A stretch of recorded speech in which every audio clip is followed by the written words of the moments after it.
This is another Poet at War General Report. And here's your General, Joshua David Ling. Good luck. What's up, everybody? It's your General, Joshua David Ling. Been a week or two since I've done a General's Report.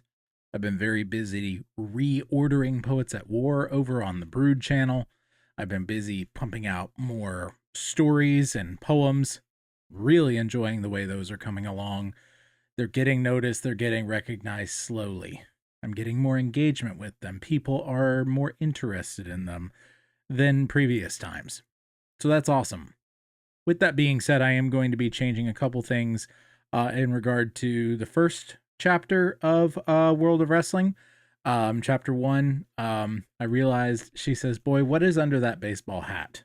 in the poem, and I didn't have a baseball hat in the picture. So that needs to be fixed, but this is something that I can do on a regular basis before exporting full episodes. Full episodes will be coming soon too.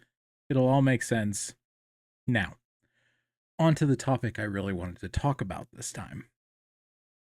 I've been watching some stuff on nostalgia lately, the 90s, different things people regularly talk about. And one thing that invariably comes up when you bring up things to do in the 90s is Discovery Zone.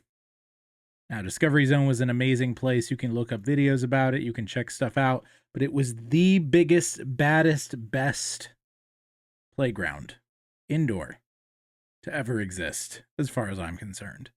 It was incredible.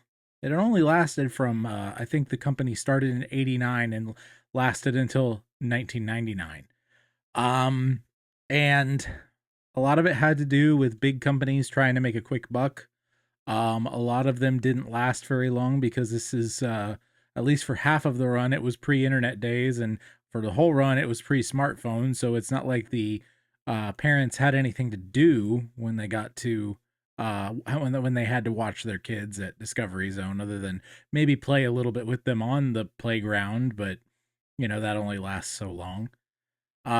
There's all kinds of things that went into its demise, but it was one of the most unbelievably fun and wondrous places that I've ever experienced in my life.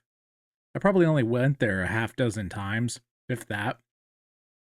But there was something absolutely unbelievably special when you're a kid that doesn't have any injuries, nagging injuries, you know, and you've got all this pent up energy and you can just go forever. It's just wonderful. And so I just wanted to point something out with that. That's only ever existed in that form once for about 10 years for the history of the world. And I got to experience that, as did hundreds of other, probably thousands of other kids. Some that aren't even with us anymore.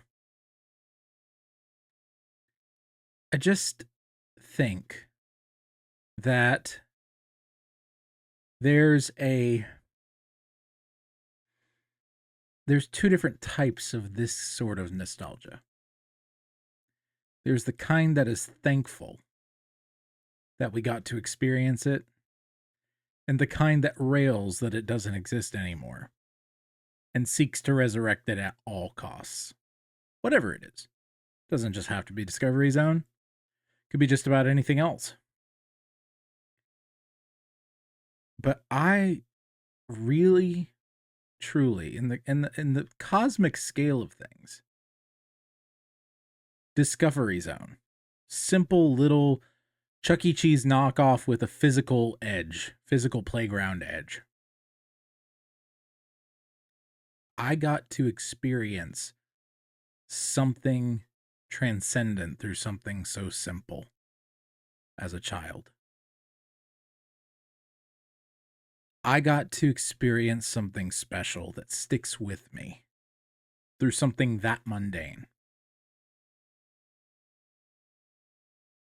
How is it that we can sit here and say the world sucks? I realize that we don't have Discovery Zone anymore, but there's so many other experiences like that. little mundane things that take us to a view of the transcendent. And do we thank God for it nearly enough? I don't think so. I don't think so.